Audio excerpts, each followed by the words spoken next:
Hey guys, if you watched my video yesterday about my Memorial Day haul, you saw a bunch of stuff I got, and today I want to show you the reality of the good, the bad, and the ugly of sourcing things from the bins and attempting to resell. So I'm going to start with the things that definitely worked out and that I will list, and I will also tell you quickly probably what I will ask for them and what's a reasonable expectation for the selling price. So this little vintage bag, cleaned up really beautifully. It does have that little missing part right there. So I'm probably gonna ask about $20 for this. It's possible I may not get but like 15, and that's okay.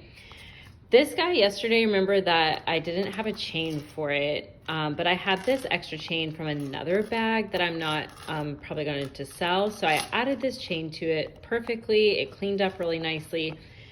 I'm still a little not sure what I'm gonna ask for it because I'm not sure that this part is authentic. I'm thinking it's probably not. So I need to kind of look up comps a bit more. This bag right here, if you remember, it had some makeup on it and I cleaned it all up. It cleaned up beautifully.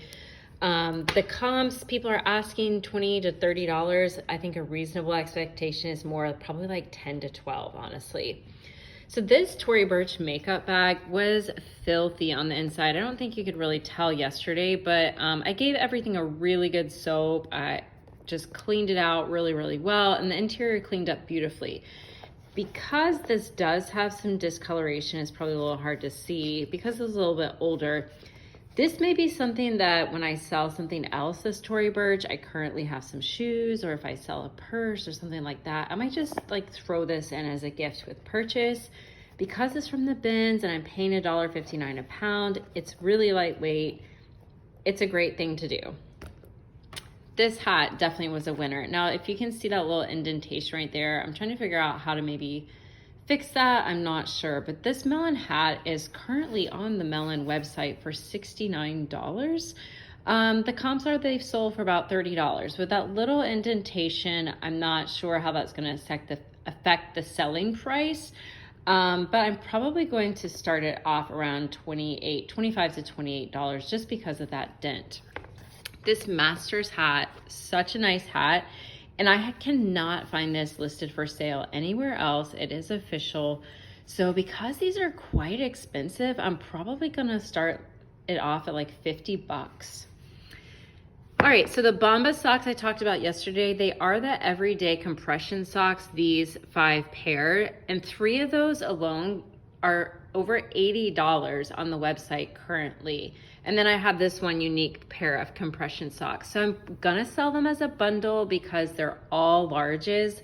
So I'm probably going to list them at starting at 50 bucks. And I will probably put either $4.99 or free shipping on that because it's socks and makes people think they're getting a better deal. These Scotch and soda pants I will definitely sell. I haven't looked up comps on these yet, but I'm probably gonna start them off around 20 bucks. So this really, really great dress, Devotion Twins, I said yesterday, so these are really super expensive. They have good resale. It does have a tiny little stain right there. I did treat it yesterday and washed it, and today I actually ironed it because this cotton's pretty difficult to steam out. I did try to steam it. I thoroughly cleaned all my items. So I did have to take out the iron to it this morning, but it turned out really nice. So yesterday I showed you that for myself, this Free People sweatshirt had a huge stain right here. It was like orange, and I treated it with Shout and gave it a wash, and it came out. I did know when I bought it, that it had a couple of little stains right there, and then there's one on the sleeve. But because it's just for my own personal use, like in the winter, if I'm out doing something in the yard and I don't mind it getting dirty, it's a great thing to have. So the 2 bad things. I did buy this Starbucks cup and I did not notice that it has a little crack right there. Can you see that? I don't know if it was like that obviously when it was donated, or it's very possible it happened being in the table at the bins because things get knocked around pretty hard. But there is that crack there. So we'll give it a try for probably just our own personal use in our home and make sure it doesn't leak. Last but not least, this truffle organization case for travel, for whatever you want to use it for. This is currently listed for $98 on the Truffle website. I really don't know why. I don't think they're anything super special, but something clearly got on the clear part of this case. And let me tell you, I tried every cleaning method I knew yesterday and it just won't come off.